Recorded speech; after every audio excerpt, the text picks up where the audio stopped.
Welcome back to the Goatworn Armcast. Back for another round of salty goodness. It's a warm one today, so I think we're all a little extra salty. So back with me this week, we have myself, Goatworn Armband, Guthrum of Norvik, Just Eastern Things, and the Shire Reef, as per usual. Q&A session. Haven't had one in a while. Thought we'd do it, and we've taken your questions. Hopefully, we'll be able to provide some interesting answers. Ahead of that, quick bit of housekeeping and some general announcements.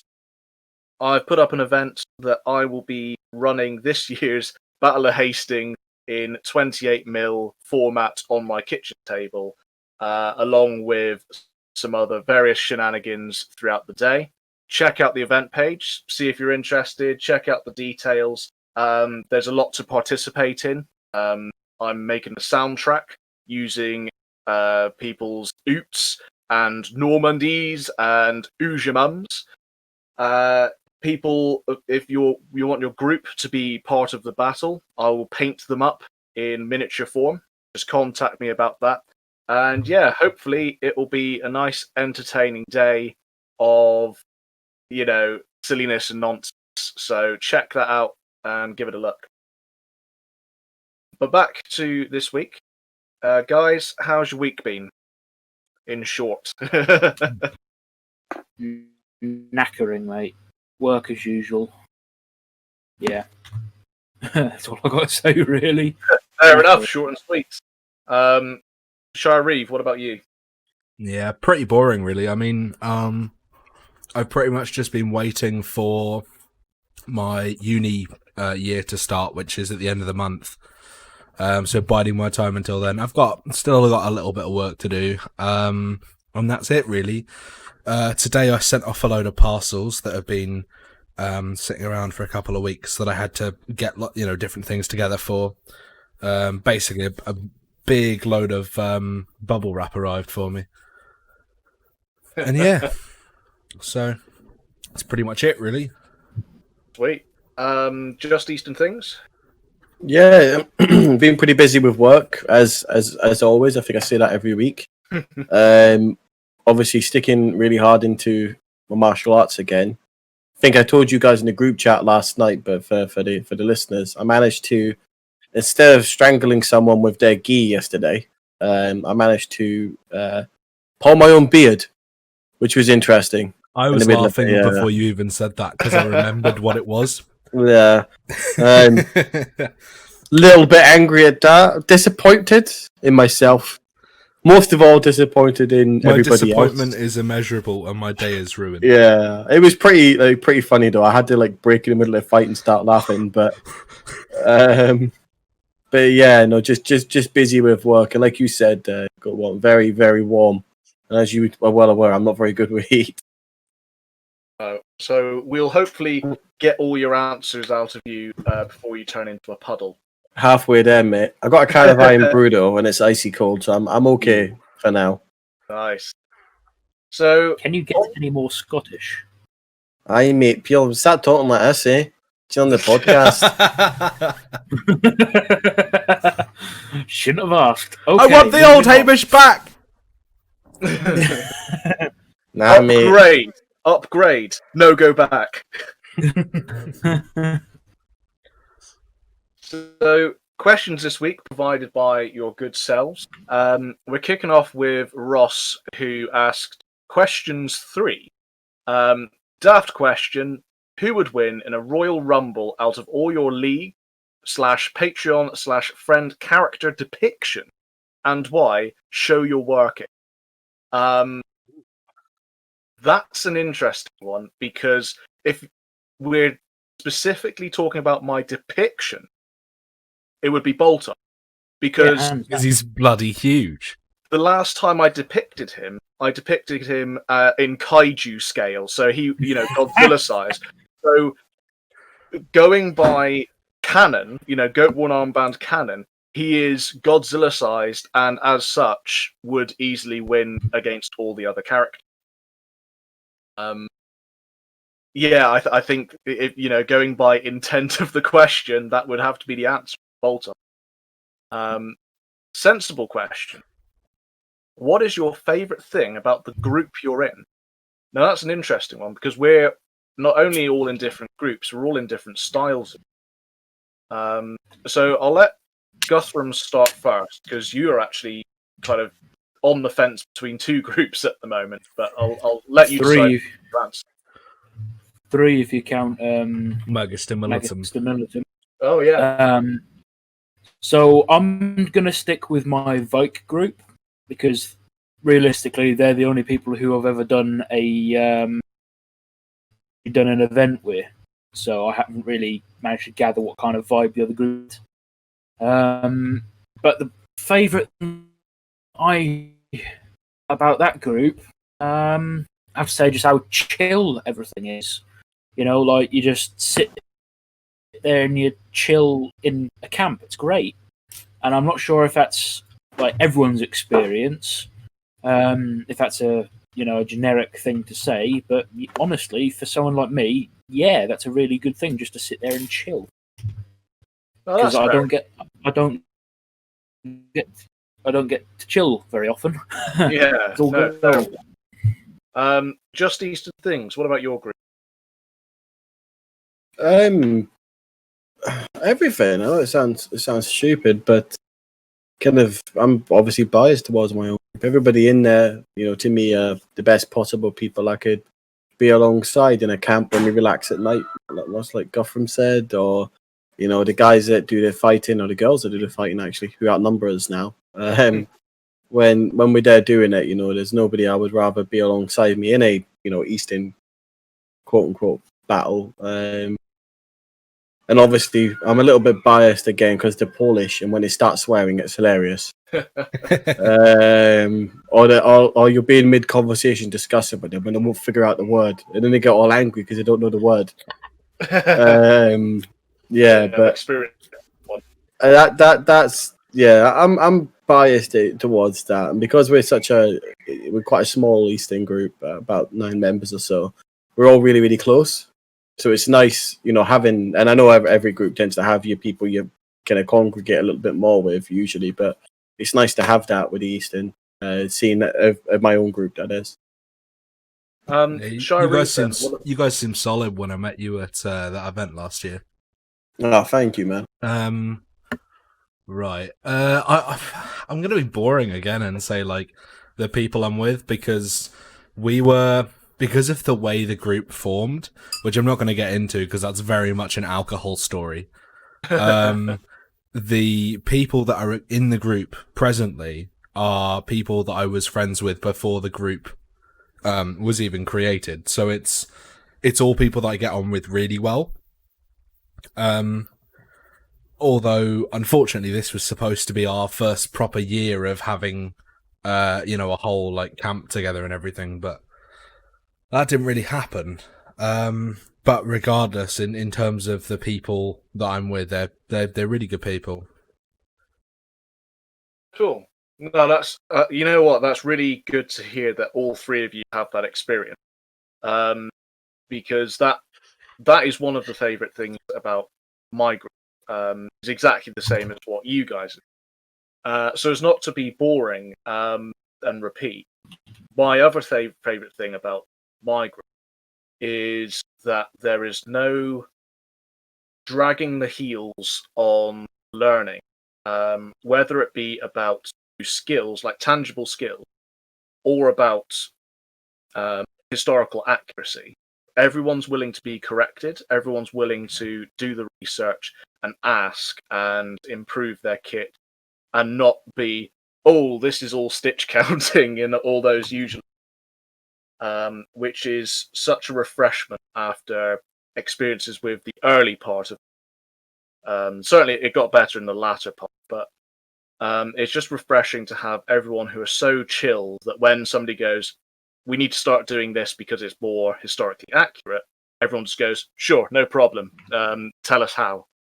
So I think that's one of my, alongside the fact that I'd happily spend large amounts of time with every single member of that, I think that would be my favourite thing. Ross also asks, just to round up his trilogy, A bonus question for me: which would be worse, losing all your kit in a tragic house fire, or disappointing Daddy Bunker? Can I go first? Do you mind? Yeah, go for it. Disappointing Daddy Bunker. Sorry, mate. Yeah. I think the answer is going to be the same for all of us because kit can be replaced. The respect of anyone, is hard to win back. The respect As a meme, yes. If it was a serious response, no. Yeah. Because I would be devastated if I lost all my kit. Genuinely. It would crush me. It would crush me. Well, what I was going to say was that I think the respect of Daddy Bunker comes once in a blue moon, and you just cling on to that. But no, I think seriously, yeah, the loss of especially some of the kit that's taken years to create, and quite a lot of money to invest. Yeah. I think I would be coming back into reenactment as a beggar if I had to start my kit again. And not just in your reenactment impression, you would be a beggar. Yeah, no, absolutely. That art would reflect life at that point. That's going to be the bonus for when we do, or at least when I do Roman. I'm going to wear nothing apart from a toga. So if it burns down, I can just rip the sheet off the bed. Hopefully, wear it in such a way that it looks okay. I know Ross is probably sitting there cursing anyway as I stand, but yeah, gonna become the woofer of Roman reenactment. So, go on. What I was gonna say was I regularly disappoint me anyway, so fucking. I think we all do. I think really. we're all a bloody disappointment. Yeah. Speak for yourselves. He liked my meme and he shared it. It's like my memes. You're not special. Yeah, honestly. Yeah, he apparently he snorted at my Charlemagne with tits meme. All right. Mabel Smith asks, and this is an interesting one actually. I think we've got a bit of a theme tonight, but we'll get to that when we get to it. Does Viking/Anglo-Saxon reenactment have a bad name compared to other eras of reenactment in terms of authenticity, conduct, discussed? Would you mind if I go first? Absolutely, go for it. Fucking absolutely. Viking period has a reputation that I've noticed, and I'm sure Alex has probably noticed this looking into Roman as well. Oh yeah. We have a horrible, horrible reputation, not only for inauthenticity, but also for being incredibly toxic and argumentative. One thing I'd like to add, I've noticed it with both, but I have noticed that the Viking side can be more so than the Anglo-Saxon, and that's not coming from a bias as an Anglo-Saxon reenactor. It's just something I've observed. Sure. And I don't know if it's because of the whole, Brosa True, like, we are Vikings thing, but it's just strange. Yeah. I've got a slightly different perspective on it. I think a lot of it is from people who are trying to be good, trying to make the hobby a better place, but they are jaded because of all these newer people coming in from the Vikings TV show and the like, and the Last Kingdom. So it's like screaming into a barrel. Exactly. Because I was in a position like that on a very specific niche. Saxes, fighting knives. There was a period like during, I think it was last year, maybe the year before, where I got snappy with people because I was just repeating myself again and again. No, that's not how you do a sax. No, that's not how you do a sax. But in the end, you just get over that eventually. But then someone's behind you in line who also gets jaded and just like, no, that's not sax. No, that's not sax.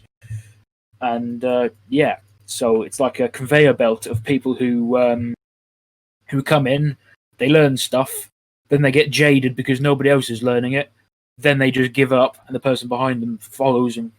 Like I So- say, I've got 2 points on this, and I think on the terms of authenticity, historical accuracy, I don't think I think we've got a worse reputation, but I don't think we're any worse than other periods. But with No. that said, no, I think the No, I'm agreeing with you. Don't worry. all right Yeah. where the inaccuracies occur in other periods, they're not as obvious as they are on a Viking. When you've got someone in a gambeson, medieval plate of any description, or a brigandine and a sallet, that looks right.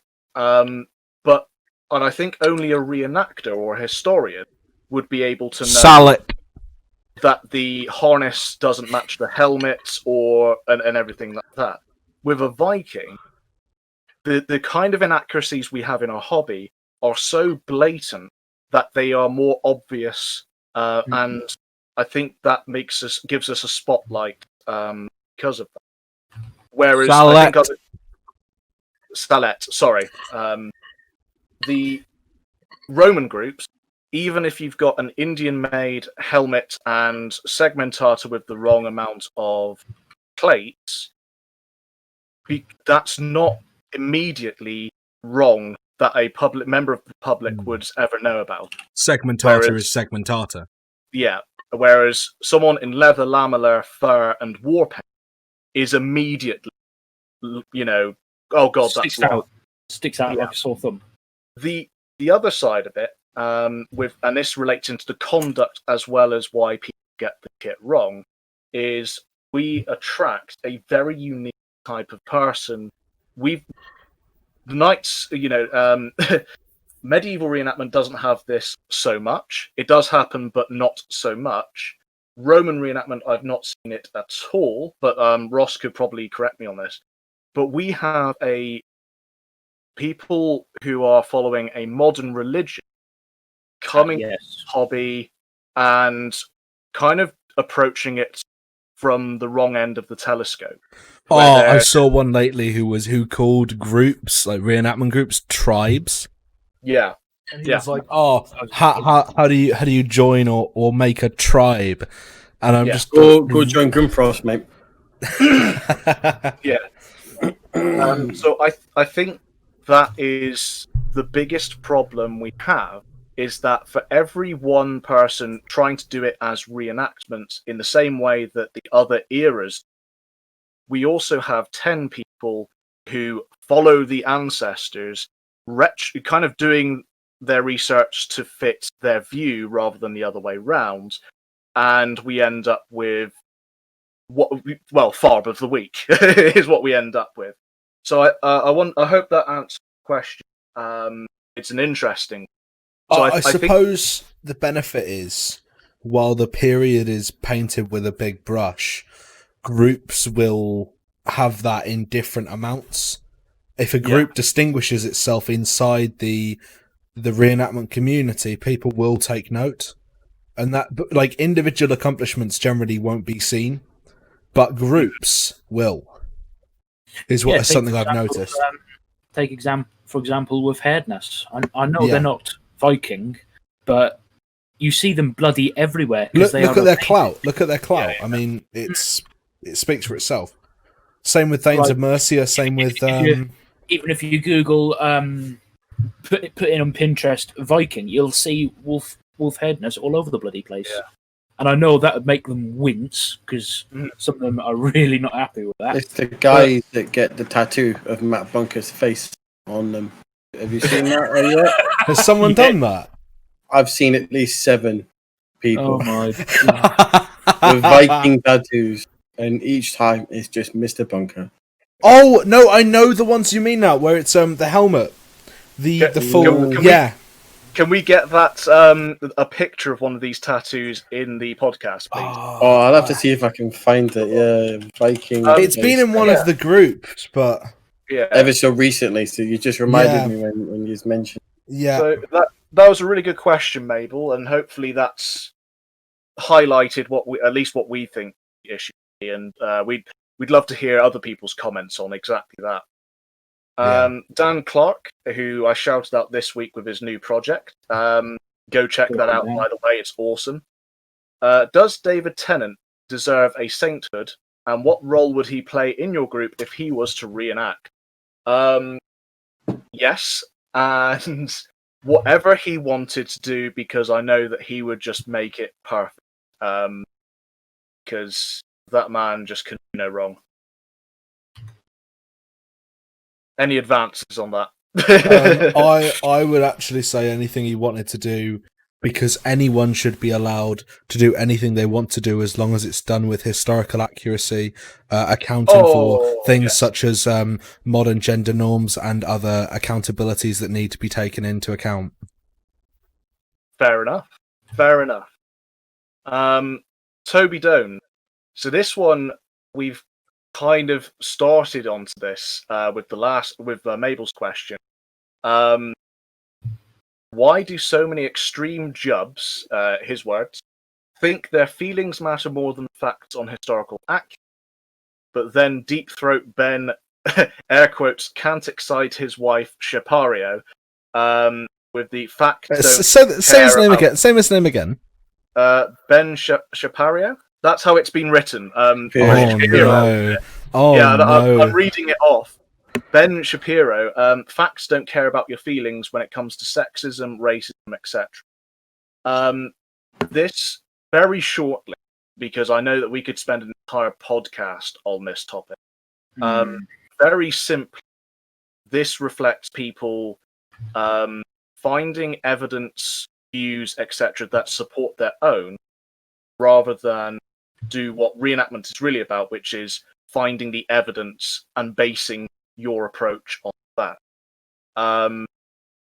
So if someone already thinks that they are, I'm 10% Viking and it runs in my blood, so clearly I must know more about my ancestry than these guys, with their papers and academic notes.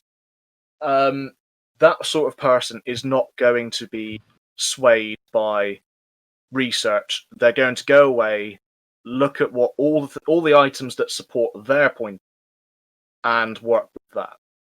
And similarly, that will apply to such as sex, race, etc. Education doesn't lead to Goatworn. Lamela was found in Birka. Therefore, they are right. Yeah.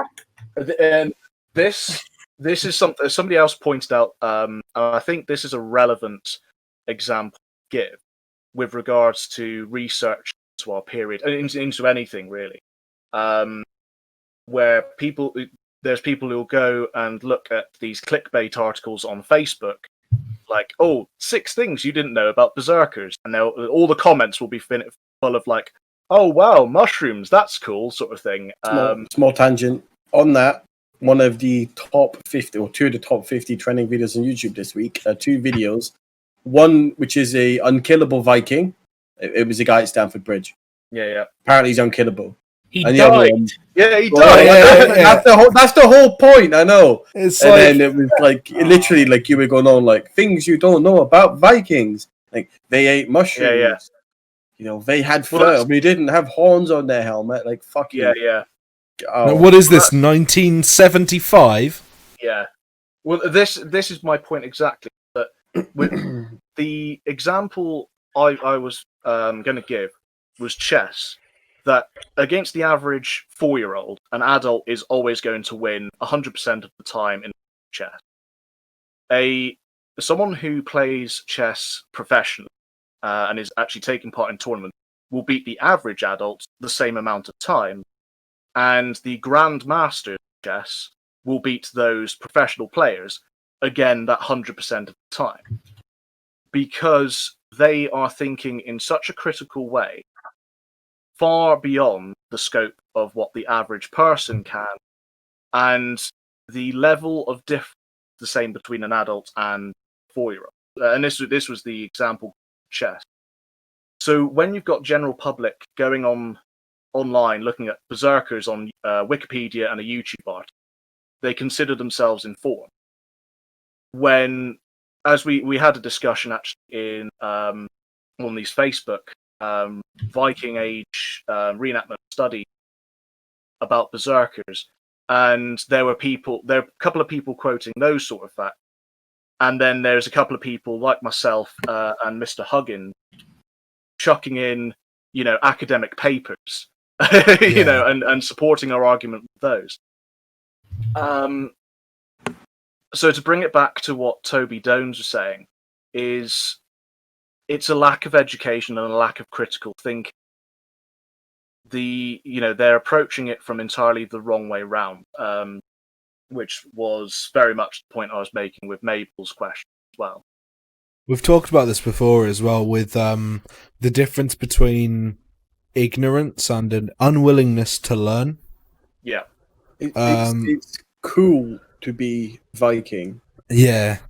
But, no one's going to blame anyone for not knowing things. I mean, we all started somewhere. We all knew nothing about Vikings a long time ago. Oh, God, the things that I've misquoted to the public over the 80s, But, to kind of keep that one brief, because I know that we can, like I say, do an entire topic on it. And maybe we will do one when we feel like we're the kind of platform to do so.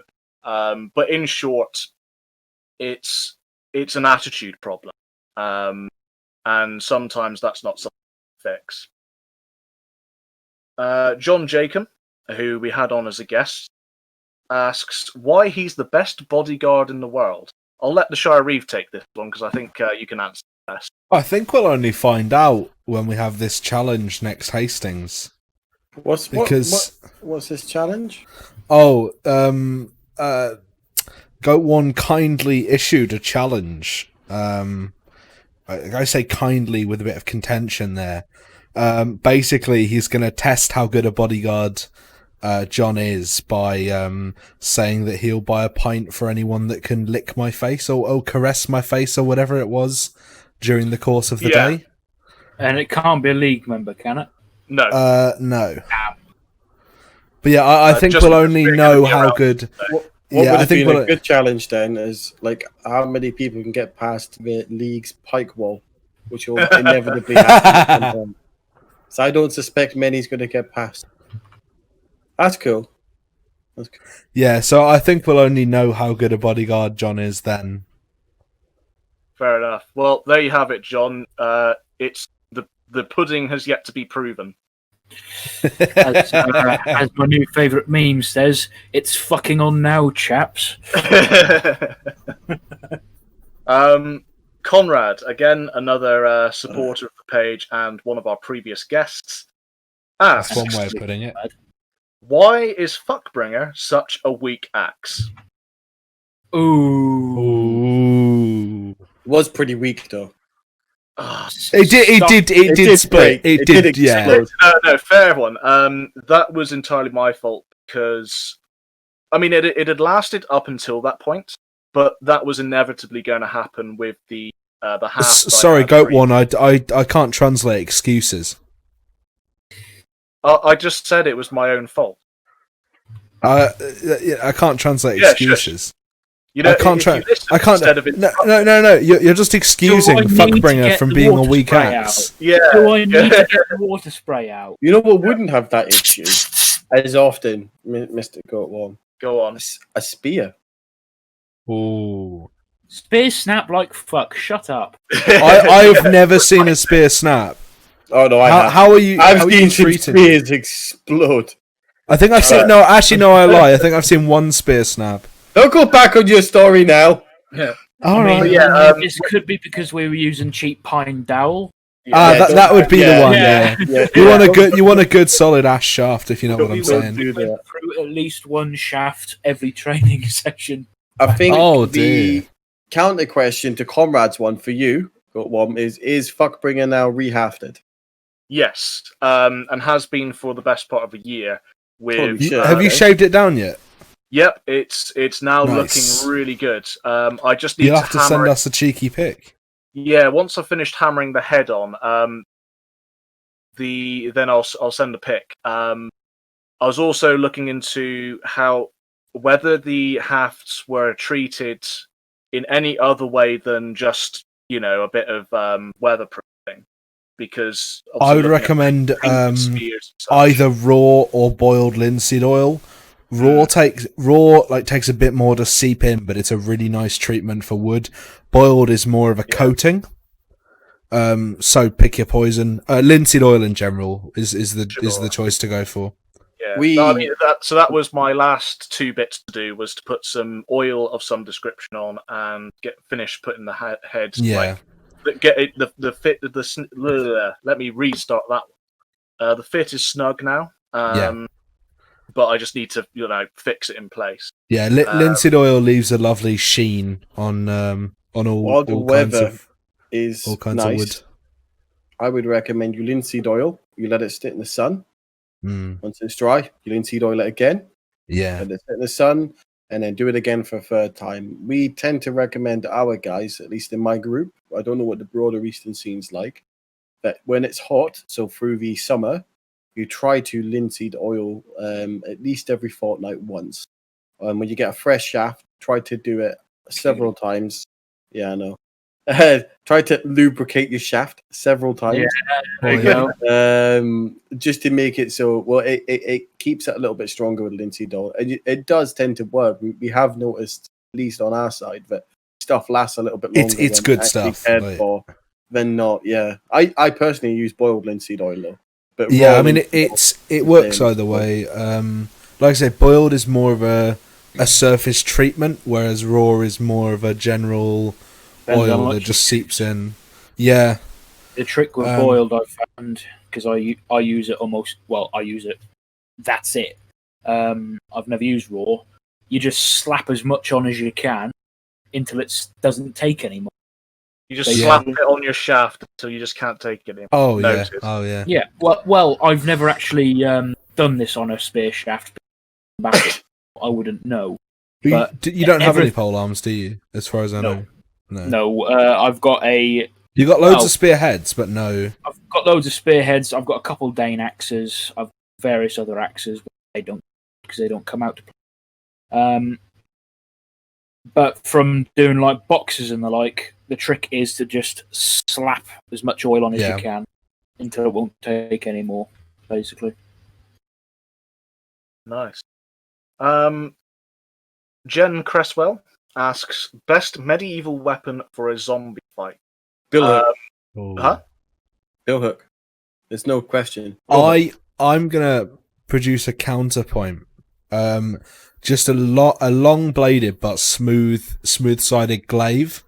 So similar in response, but the benefit of that is you're going to get a lot more stabbing ability. So I'm going to just kind of blow a bit of a hole in that. Zombies' weakness is the brain. Well, I'm going to blow a bit of a hole in that. Zombies are fictional and have never existed. Unless you count Mad Cow Disease, which isn't really a fantasy zombie. Well, I'm going to bring some sensibility back to this, and I'm going to suggest a warhammer with a great old beak on the back of it.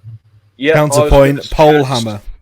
That or a hand mace, such as the Normans. I would say a two-handed mace or warhammer because pole hammer because I wouldn't. What about want corridor? A what? Sorry, a corridor. I'm going to have to look that up. Two-handed weapon in a corridor. Yep, that's a corridor. Precisely why I said one-handed. It depends on the length of it. Like the pole hammer. Damn you! Foiled by a corridor. Yeah, it depends on the length. The pole hammer I have is perfectly wieldable within a corridor. But my point would be is that if you need your hand to open a door behind you and swing, it's something else you have to take into consideration. Something that you can use with one hand in case you get injured. Oh, cheeky! For example, you're saying you want to grip the shaft with one hand? Yeah, precisely. The maximum amount of damage versus the speed you can use it versus how tired you become using it You want something relatively lightweight but devastating, and I think a maul or mace of some description, one-handed. You don't need to put as much effort into that to break a skull in as you would, say, another weapon. And I think that would be my choice. Choice is the right choice. Okay. Mogen's Frost Larson. I'm sorry, I can't pronounce a part of your middle name there. What is, in your opinions, easiest and hardest Viking Age kits to put together? Easy, as in we have good source material and the bits of needed kit is fairly accessible, versus hard, as in we only have questionable sources and the bits could be difficult or expensive. Can I say something first? I don't necessarily think that hard equals lack of sources. Look at Birka. Mm-hmm. How many good Birka impressions have you seen? I've only seen a handful. However, we have like full documentation from the site. It's just badly interpreted by historical reenactors. So I think the what constitutes a difficult impression is far more than just lack of sources, if that makes sense. Definitely a lot more nuance than that. Yes. Yeah. Well, that's fair enough. But if we take it as assumed that was part of the intention of what was asked. Yeah. Hedeby probably the easiest. Hedeby or Hypnos. There's a lot of loose. Yeah, Hypnos and Danish in general, I would say as well. On top of Hedeby, there's a lot of finds there. A lot of it survives because it's a very marshy, boggy area. For example, in the 5th century impression I'm doing, there's no clothing finds down towards the area of the main burial, so I have to go north to where it's really marshy and boggy to find anything, and that's just because of survival bias, basically. So I think Hedeby's a really easy one, or Danish in general is a really easy one to get right. To get I think Rus hard is probably hardest. I would say Rus is easier if you're from the region because you can speak the language. But if you're not, it's going to be because we were talking to Phil about it. It's going to be really hard if you don't. I've got a slightly different perspective on this. I think the hardest impression is going to be very obscure ones. I could pull out some really funky nationalities like Pomeranian or Curonian. Yeah, that's not really I would well agree. studied. It's nigh on impossible to do a decent one. Because this is what I was getting to with the Slavic, the Rus stuff is, while I think it's hard for someone from the UK to do it because of language barrier, there is quite a lot of documentation. Yes. So I think that's a good way of putting it. So yeah, I think Viking Age Welsh and Cornish are really cool. Going by what I've seen some discussions online where someone said, "Oh, it's really hard to find sources," and then a guy who does Cornish/Welsh kit just he puts a crying emoji and just leaves it at that. I think that might have to be my answer. Actually. Yeah, because even Pict has a load of sources if you interpret them right. Yeah. Not mentioning names. Yeah. If you don't wear baggy trousers when all the Pictish sources show skinny trousers, for example. Yeah, or I think the short trousers as well is another one they show. With the yeah, that's the one. Yeah, I didn't want to pronounce it because I'm not good at that. But that's the one. A great example I tend to point people towards, at least when they want to go. It's not Cornish and it's definitely not Welsh, but from my discussions with people who actually tend to do some form of kind of building in that area, a lot of them like to point themselves towards the Book of Kells. I knew you were going to say that. Yeah, and I know it gets thrown about quite a lot, but I haven't got the evidence to bang it up, so please don't take this as the be all and end all. but I personally believe that might be a fairly accurate representation of what kit would look like at that period. From what I've understood, it Because is quite good, yeah. But from what I gather as well, it's quite a strange one. But then again, if you're doing insular or Brythonic kit, it's going to be stranger or more out there than some of the more typical Viking Age impressions.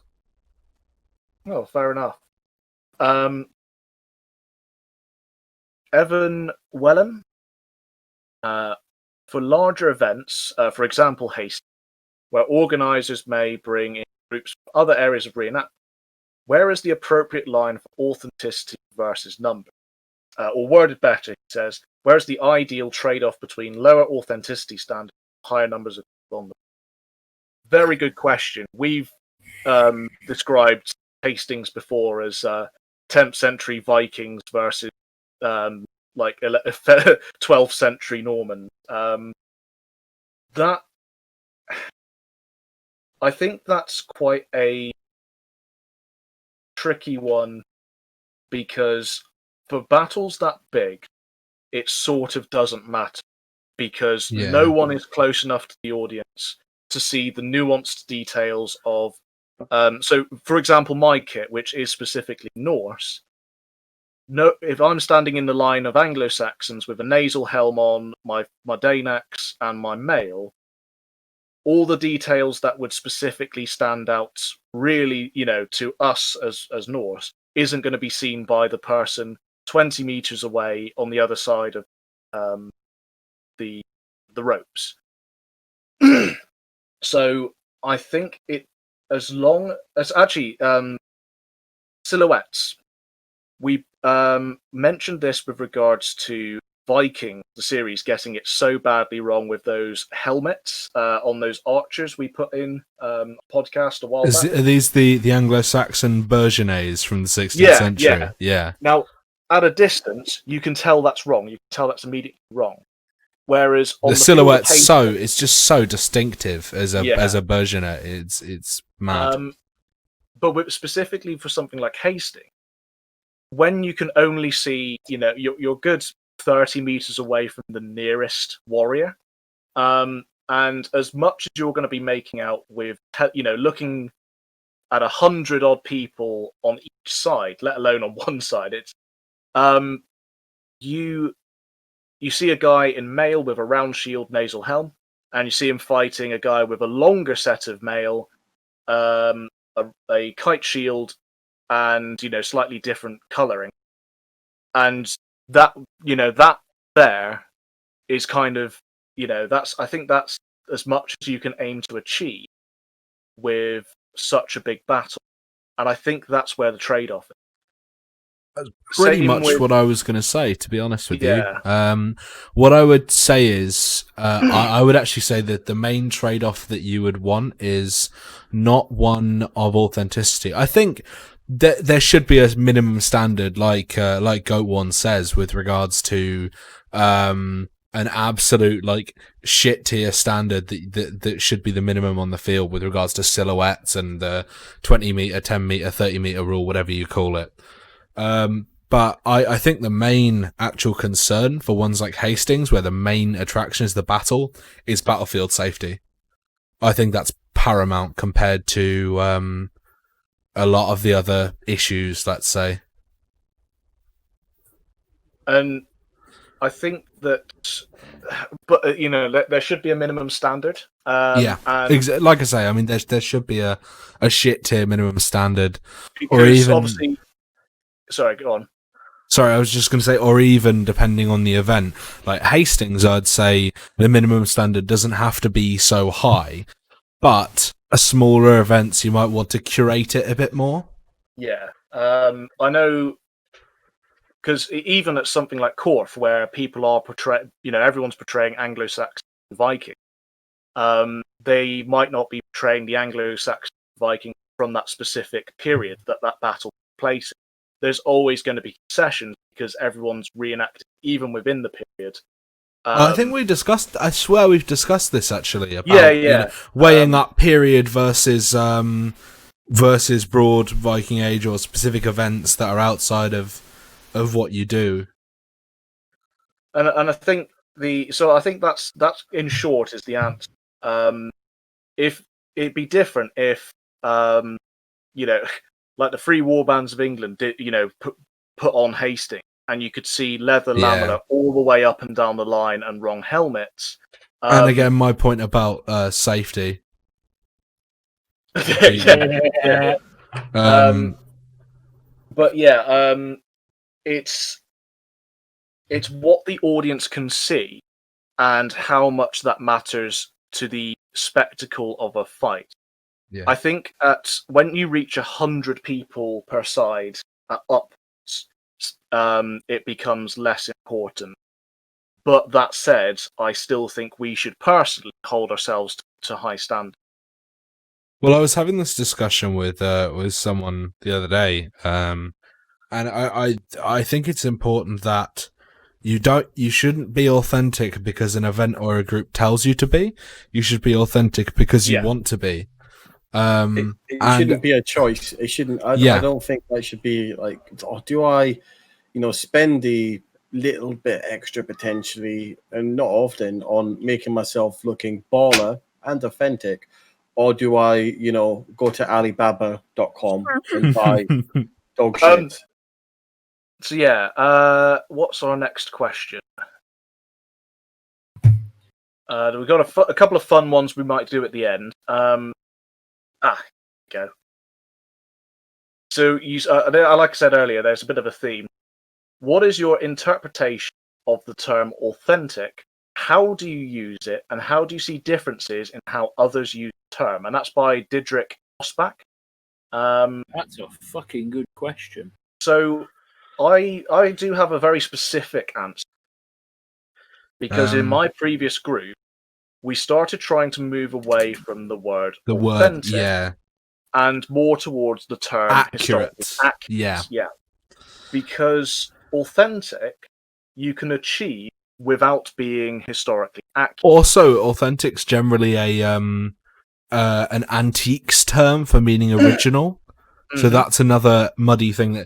But my counterpoint would be, everyone in the reenactor community uses it as a synonym for historically accurate at this point. For sure. Or at least most of them do. And it would be arguing semantics really to challenge that itself.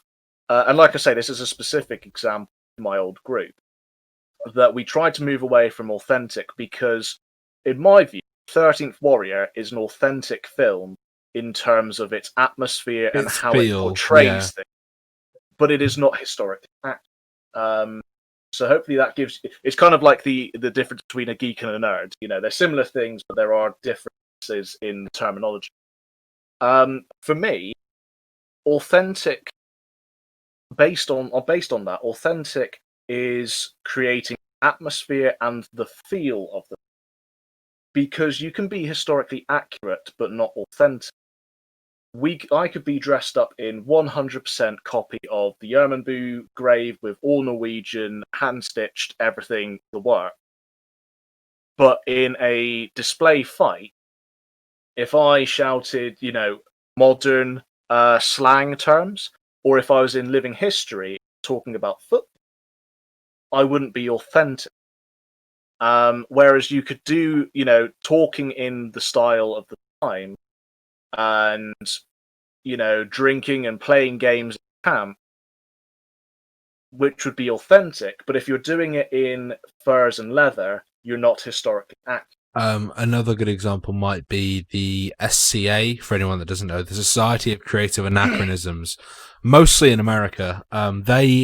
Their basic thing is to use anachronisms, or in other words, things that aren't historically accurate, to create an authentic feeling experience. Now, bear in mind, some of them are more historically accurate than others. There are some bloody impressive SCA members and some bloody impressive SCA impressions, but a lot of them are basically LARPing, but with steel weapons. No, they use rattan. No, some of them use steel, some of them use rattan. Oh, fair enough. Rattan is one. Rattan now. I think. Is it all Rattan now? Yeah, steel stuff is them I know. probably branching off of SCA. Okay. Kind of like when someone does, I don't know, like like me, like I do Western, I do Eastern. Because I know they used to pretty much do all steel. But I know they've gone way more into Rattan recently. But either way, I mean, it's that they are authentic in the way that Goatworn is explaining, I would say. If that makes sense. So Rick Flashheart asks, the Vikes big blast next year, which 1,000 spears. Excited much? With the caveat, now answer without using the words hard or semi. So speaking personally, and rising to your challenge, I would describe myself as long as I can attend, positively tumescent. And the thought of going to an event with 1,000 warriors on the field leaves me with a exuberance so veiny and knotted, I think it was a Norwegian sailor's arm. Are you okay I think there? that fits in with the parameters of the question. Makes Sorry, So, did I leave a very vivid image in your mind? Personally, I think it sounds very interesting. I'm intrigued to see how it will play out. I have seen at least 1,000 people on the field before. I think it was 2,000 pretty much every year at Tewkesbury, but that's obviously 15th century. And it is a blast to be on a field that big. It is wild. I think it's going to be a challenge because that many people is insane compared to most other events, but I'm confident that that if it's done right, it could be a lot of fun. I'm just glad I'm not going to be on the field. I don't fancy getting trampled very much. What about you, Just Eastern? It'll be okay. If we can smuggle you in our hand luggage. I'm a member of them, mate. Oh yeah, of course. Yes, you sneaky bugger. I was just say you don't need a handbag. You can hide them in your lid. That's a paddling. You just tuck him in your breast pocket, like a little kangaroo. What do they call them? Joey, a little Joey. I'm getting punched. 5-fingered. Gang. Spicy. That's enough about that. Yes. Yeah. Yes. Oh, you shouldn't have brought that up because now I just want to riff on it. Right, okay, we'll move on. Casper Mittendorp asks, what would be a future dream project of you guys? And they say that theirs is helping build a longhouse at a living history museum or helping to build a boat. That is pretty much my view.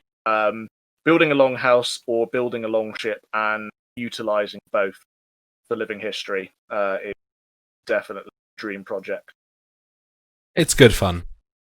It is good fun having a boat and a longhouse as part of a group. It is awesome.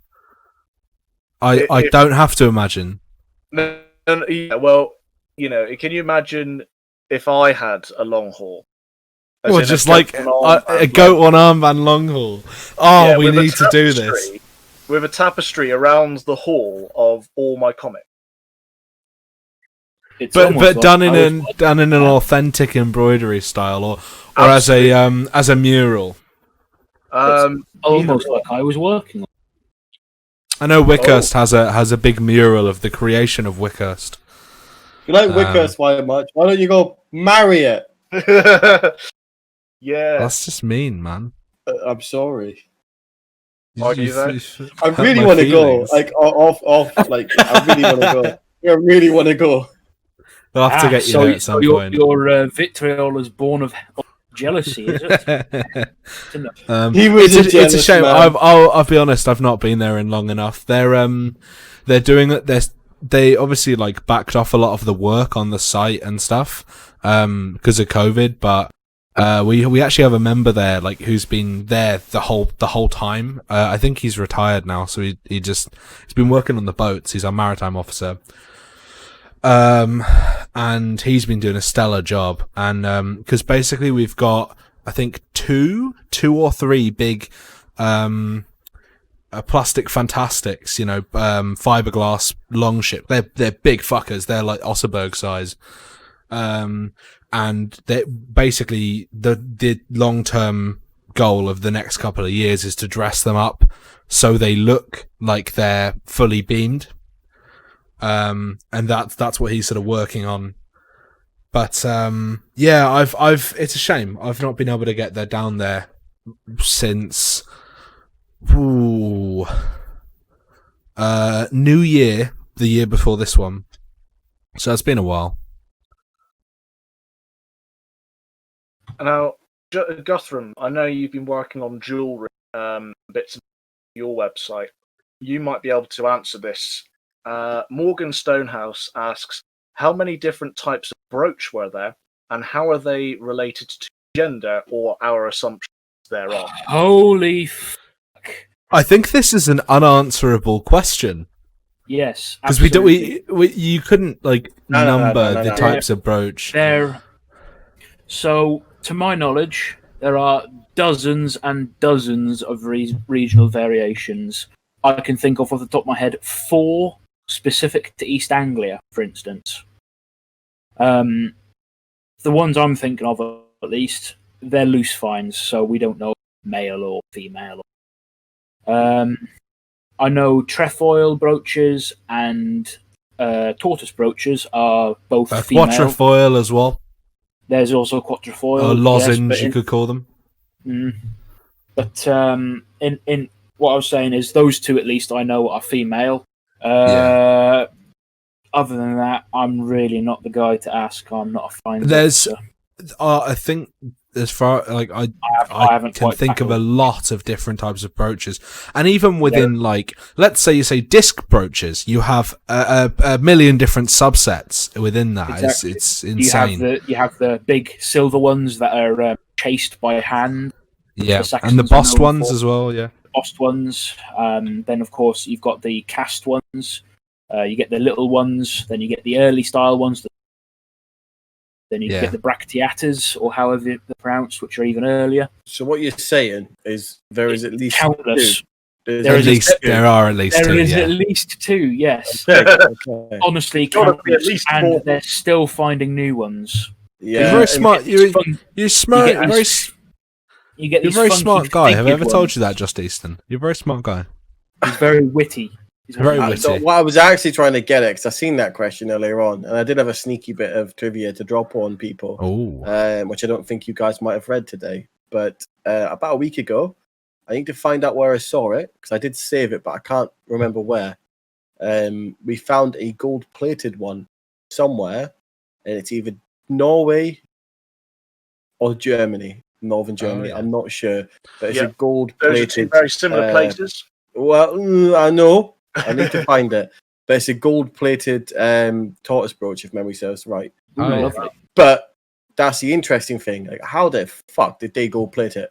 You'll know more about this, Tom. It's a very nasty process. Yeah. But why not just make it out of gold? Because gold's fucking expensive.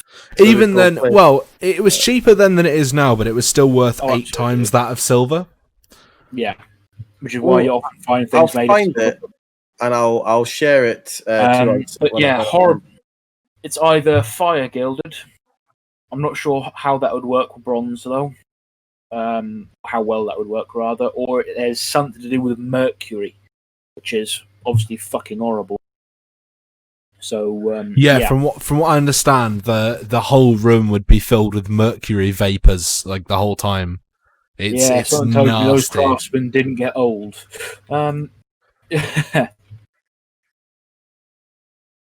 Craftsmen didn't get old. So, we've got a couple more, serious questions before we tackle the light and fluffy. Casper Mittendorp again asks, what do you think is the most overused thing in the reenactment? Like, which piece of clothing do you see everywhere? Where do all the reenactors claim to come from, etc.? Outside of the Farby stuff, leg wraps. Mm-hmm. I think you see far too many leg wraps because, as we've discussed this before, but especially in the Danish world and up towards the end of the Viking Age, you would have seen it everywhere. No leg wraps and just hose, brays, and garters. And you would have seen that all across over the Viking world by the 11th century. Fair enough. And yeah, that's the big one to me. Although I'm not shit talking leg wraps. I do like a well tied pair of leg wraps. But I'll be that guy. Mentioned. No, I'll be that guy if you want. If we're going to go on about leg wraps, I think you're absolutely bang on point there. I think you really are. You've hit it good. But what we primarily see is shit leg wraps, like you said. They're not just shit leg wraps, but then shitly done leg wraps. Yeah, I don't think leg wraps are hard to do. Just do them properly. And when you do leg wraps properly, it is a phenomenal piece of kit because they look nice. A good material, but fits in with your kit, fits what it would be as such, is fucking lovely. And for those events where you're boggy, you're going to stay dry to an extent. Yeah, so if we say the same point about hose and garters with the addition of badly tied leg wraps as well, because those also, it's not hard to learn, basically. Yeah. Well, as we saw in our FARB last week, that who can tie their leg wraps, that was a bit. Or it might have been the week before, actually. All my homies know how to tie their leg wraps. Yeah. Get out the league. Yeah. We're replacing you with Ross. Why do you think I'm going with hose? So, one from me that isn't actually to do with kit. It's to do with and this only applies for when people add a backstory for their kit and they add a bit of character and a bit of flavour to add some context to what they're wearing. One thing I see a vast amount of with their backstory is my father died. And it's almost a trope at this point, and I see it in LARP as well, but I've seen it in with reenactment backstories as well. My father died, so I went off raiding. You don't need to go if your father. He's just an angry person. Yeah, if the head of your household died, you'd take over. You'd be at home. Yeah, go I mean, only if you were firstborn. Well, this was the point I was going to come to. If you want a really solid excuse for your character specifically and Viking, extra angsty edgy points. Well, it's not really an edgy point. It's historically backed. The laws but it's still like pretty edgy. The laws of inheritance are such that the firstborn would inherit, but the secondborn wouldn't, and would have to make their way in the world themselves, which meant that more often than not, a Viking would be a second-born son. Yeah. So if you want something a bit different than my dad died, so I went off raiding and sold myself to the nearest ship, which is also problematic in that if you'd sold yourselves into bonded servitude, probably wouldn't be Viking either. What's this about bondage? Funny thing, a little bit of trivia about just Eastern. Myself and my brother, obviously one of my brothers anyway, we've been doing this for years, and we tended to have it. He always had much nicer kit than me, and I didn't tend to have his level of kit. So we always went along the lines of he inherited, I didn't. Which is also because he doesn't fight very much, and I tend to have more fighting kit. So it fitted in with that scene as well, where I've obviously got all of my mail. I've got my I don't have a sword anymore, but I had my sword, etc., etc. And then he's prancing around because he took a lot of his inspiration off Wolf Oddness. So yeah, a little bit of trivia there for you. Nice. I wish more people. I wish I seen it more. I wish I seen it more around. To be honest. Yeah. So last serious one before we head into fill the last few minutes with some fun ones. Eric DiBernardi asks, why is the UK scene so fractured and insular when the rest of the world collaborates all the time? He's asking all the real questions. Like, I'm just going to go down to the mine for a minute and just get some salt. BRB. So this might be a good topic for a full podcast, the history of Viking Age reenactment in UK, and I think actually we should do that because it's quite an interesting story. Yeah. But I think the reason it's fractured, it's not as fractured as people think. It's just the people that do hold the old grudges, shall we say, are the most vocal. Yeah. Now, so I think it seems like a bigger thing than it. I'll be really honest. A lot of the younger people that I know that are in my groups and stuff, they're really keen. They don't care about the past beef. They just wanna drive forward. Like, Yeah. Someone made a meme before, and it wasn't for anything to do with the Viking. It was, I can't remember what it was, but it was like, I've got this flag, they've got a different flag. I don't like that guy because he's got a different flag, and it does that is a big thing, and we can't say it's not. That is a huge thing in the UK. Yeah. But It's tribalism. It's pure and simple. It's tribalism. Can you join a my tribe, second though? point was going to be, you've seen English football fans. We do seem to have a big thing of tribalism over here, so I North FC. think that plays into it a bit. I think the underlying bit, and I think this is what we should expand on in a full episode, is that particularly Viking Age reenactment in the UK was born out of groups splitting apart, and lots of people going their separate ways and falling out and forming their own group with their blackjack and hookers. With blackjack and hookers, yeah. Yeah. So I think there's the groups that form now don't have that problem, and I think it is, like, as I say, it's just a small vocal minority who cling to old. Just to add as well, I don't think this is. I just want to say this isn't necessarily like all in one group. I think every group that's involved in these splinters has a little vocal minority that. Oh, for sure. That breeds into this. That there's no fingers being pointed at specific groups, if that makes sense. It seems to almost be tradition as well for new groups to form from show of hands. Whose group has in their past split off from a larger parent group? I know mine did. Oops. So that's 2, 3, 4. Yeah, all of us. So what I will say is that how it's done. part of one of the big reasons the free warbands failed was the continuation of these old grudges and refusal to work with certain groups. And that group is dead. That the free warbands have now disappeared. So that kind of shows you that attitude is, it doesn't pay off, and it is going the way of the dodo. It is slowly going out of our reenactment, which I think is the thing. How long have we all been in it, out of curiosity? Like, how long have we been doing stuff? Like 9 years.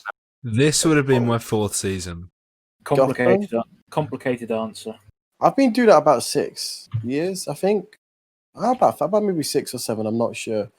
And it's I really don't mean this as a bad answer, but from my personal observation of at least one side of the bigger UK scene, it tends to come a lot from the older people rather than the younger. And I know that's maybe not a nice thing to say. I don't necessarily think it's because they're older. I think it's because they were around when all the drama happened. Yes, that's what I'm getting at. Yeah, it's, and the same part of that goes with the unwillingness to budge and change with the times. And yeah, it's difficult. I think it's done good things, it's done bad things. Obviously, Red Gear have done some phenomenal things in the UK scene. I'd say the Vike have, and other groups scattered around have done it. It would be nice if we could be more unified, but it tends to be a lot of ego as well in it, and not just on the western side, definitely on the eastern side, so more on the western most of the time, to be honest. but you see that ego, and it tends to have these groups splitting off. But like you said, I think that's a bloody podcast and a half itself. Yeah. Yeah. Yeah, we'll look at that as a the history of Viking Age reenactment in the UK, possibly reenacted with images and diagrams and little cartoon to help that along. And sound effects. And you'll have to have a family tree, but like by the nature of it, like there'll be loads of interbreeding and murder. I mean, we won't necessarily have everything. Yeah. Oh no, I know. I'm just messing. Don't worry. We won't necessarily, if we do that. I doubt we'll have all the correctness for absolutely everything. But I'm sure, like with all of our pooled knowledge, we could definitely have a very good outline of, we passed 30. Well, you think 30 years for 1990s, that long ago, and even back then, it was depends how far back you trace. Completely different to what it is now. Oh, yeah. Even in the year 2000, like yeah. So we've got just about enough time to do a couple of the fun ones. We've got John Sigurder Prosser. Other than a fuckbringer and a chair, what's your third favourite weapon to use against clang? I think, hands down, it was a tin opener that I used at Chumley Old Fair, where I asked someone to present my secret weapon for the final 1v1 Battle of Champions, and I chased him around an arena with a tin opener, and then jumped on his back and tackled him to the ground. So I would say that tin opener is a firm favourite. That's what we do to you, Farbs. Fucking man, I didn't know that. That's great. Honestly, I hadn't heard that. How did we not know about this? I will send a picture. Here's a picture of said incident. So that's when we'll have the thing. Tim Lee asks. I'll do that without the this time. Tim Lee asks, if a discussion becomes heated and spicy, is it no longer salt? And in fact, does it become pepper? If it's blow for blow, I don't think so. If it's kind of erring onto a spicy banter, that's one thing. If both parties are into that, let's say, I wouldn't say so. But if one party is getting significantly more worked up than the other, yeah. Fair enough. Excuse me, I just started referring to people as names.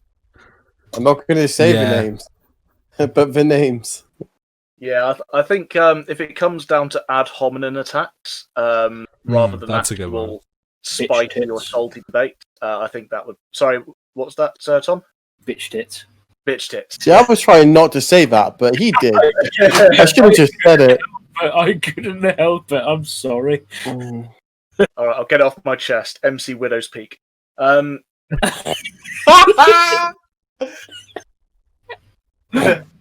man. So, I think that's just that, yeah. You can have fun with names. James Smith asks, why is the Shire Reeve so triggered by Irish Sea pedestrians laughing at his tax demand? I don't know where he's coming from this really. I don't ask them for taxes. There's no point. There's no point. They're just raiders. I might as well just ask my own people, you know? Fair enough. Calmly answered without ad hominem attacks. Lovely. Nice. Yeah. No ad hominem here. No ad hominem. Jason Newtown. I think this might be our last one of the... Oh. Who would win in a contest between you, and I think this is aimed at the Anvil and the Salt Master of the Salt Mines of Siberia? I don't know what the fighting capabilities are of the Salt Master of the He's Salt Siberian. Mines. He's probably a big Russian dude in a trench coat. I'm going to leave that out because I don't know enough to make a decent answer. Give us more information and we'll make the decision. Yeah, for sure. The anvil, however, I do know. Those He who would trolley don't- you. Yeah, to those who don't know where the anvil comes from, there was a video that went around recently of a fight between two Normans. Tell me how the grass tastes, little man! Um, one significantly larger than the other, and he absolutely starched the smaller guy. Just to in say, face with the his smaller guy is still 6 foot. Yeah, Like, exactly. he's not short. The anvil is looks just huge. Tiny. He just he sent me a video of him training the other day, and even at a distance, he just looks like an absolute A Absolute distant unit. relative of Boltov, maybe. yeah. Honestly, if we're talking about hits put in, we're quantifying it as who wins with who can put in, an arbitrary number of hits in an allotted amount of time in a arena fight. I think I'm faster. Disagree. Think I might- You'd have been sparked out. Well, I was going to get to that, he Shiree. If you don't interrupt me, I was getting to that point. Bad, Reeve, bad. But in terms of an actual, if shield hits are allowed, I don't know if I can stand up to his hitting power. Honestly, that I'm 6 foot. I'm fairly, I like a bit of rough and tumble. You've all seen the video of me going at the clanky with He the is chair. 3.5 metric tons of raw sexual aggression. He looked that hit from his shield. Honestly, that looked like someone had just superimposed a clip of a freight train going past.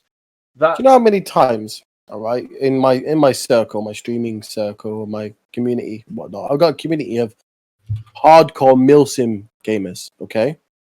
And I got sent that video at least 30 times. If people go, have you seen it?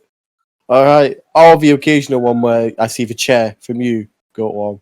I think that comes in the Discord at least twice a month. That I video tell of you that what, guy looked absolutely phenomenal. He looks like he would fit into that whole Battle of Nations kind of stuff. Yeah. I didn't realize he was that tall because in the video, like what I've seen, The other guy looks like a midget, like you. yeah, it's difficult to tell. I'm gonna stab you so fucking hard.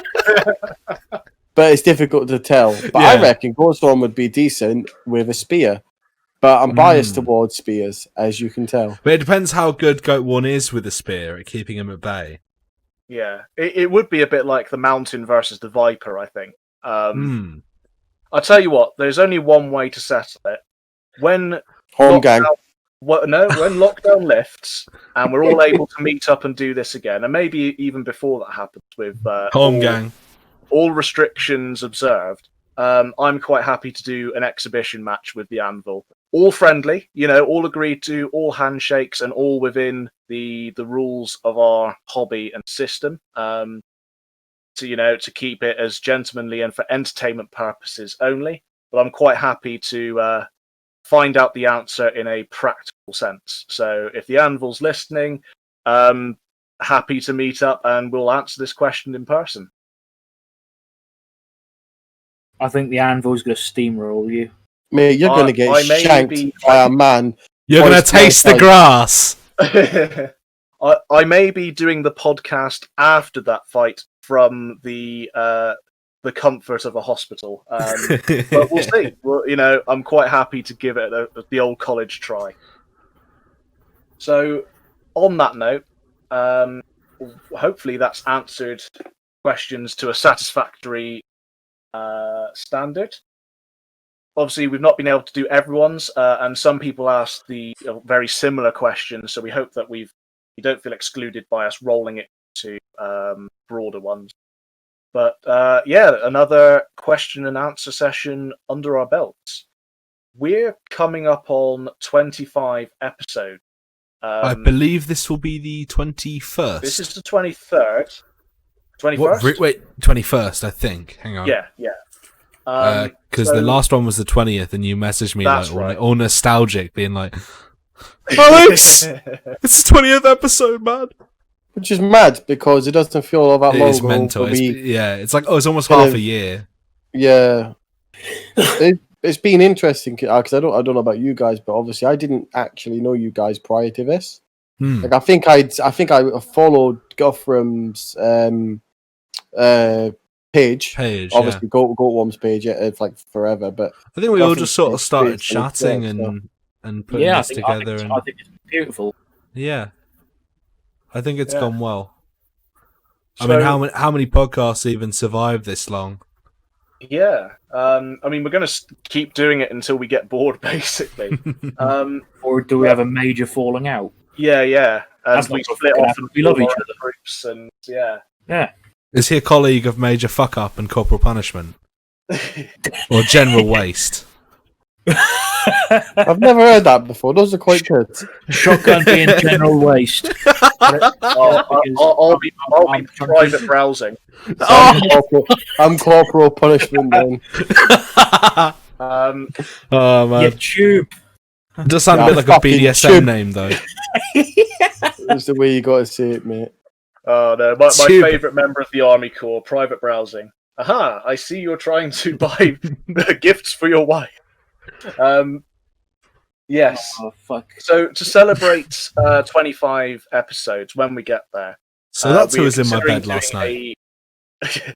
we're considering doing a live episode. So woo! I think we'll the get to 25th that when would we be a get good landmark. Yeah, we'll do it kind of quarterly. So then it'll be the 50th, then the 75th, and then hopefully. the Yeah, I 100th. like that. So in the meantime, check out the Goatworn hosts the Battle of Hastings events on my page. Get involved. There's plenty to get involved with, and hopefully that's going to be a nice, fun thing in about a month or so. And hopefully you do not get fucked by EH. Yes, I don't think they can claim copyright on it, to be honest. Oh, thank fuck.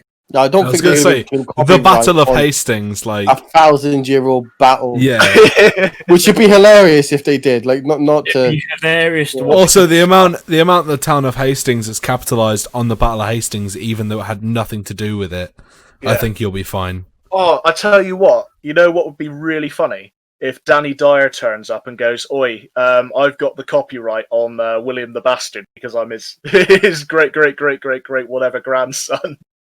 Is he? Yeah, did you not see that? I know. No. One minute. Is I it know the same kind of the level? Duke of Westminster is the direct heir bloodline of William the Conqueror, and that's why he owns most of Westminster. He was literally asked. I think it was. So, how did you manage to come to own most of Westminster? Oh, well, it does help being a direct blood descendant of William the Conqueror. It's There's like, only one okay then. noble who was ever worth mentioning, and that is Mr. Christopher Lee, Charlemagne. Yeah. I it's think that true. trumps it. It does. Yeah. Just a Charlemagne little with bit. the tits. I'm expecting. Yeah, so I'm either expecting English Heritage to turn up, or Danny Dyer, or the Duke of Westminster. All three. They have all battle three. royale. But failing that, I will be going ahead, whatever the weather. Yeah. Will the Duke or the priest or whatever it was on the Norman side be wearing lamella in your event? I'm going to have him portrayed by a space marine because why? Oh, okay.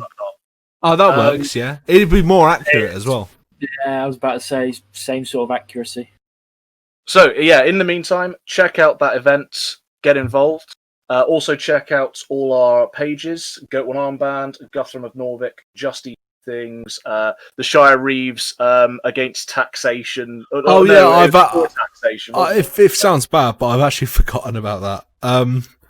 I need to post something, anything. Follow the links below to get your Goatworn underwear with Ross on the front of them. Has Ross bought one of those yet? I think he's in the process of doing so, and then he will be posing and finagling it with his other half as well. Yeah, Fucking what? Finagling, I don't know what that is. I don't want to know.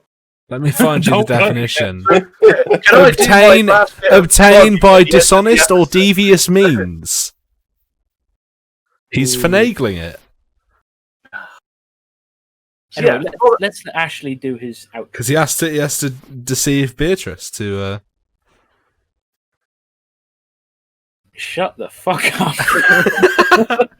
So, follow the links below to the store and get yourself some Ross-themed underwear.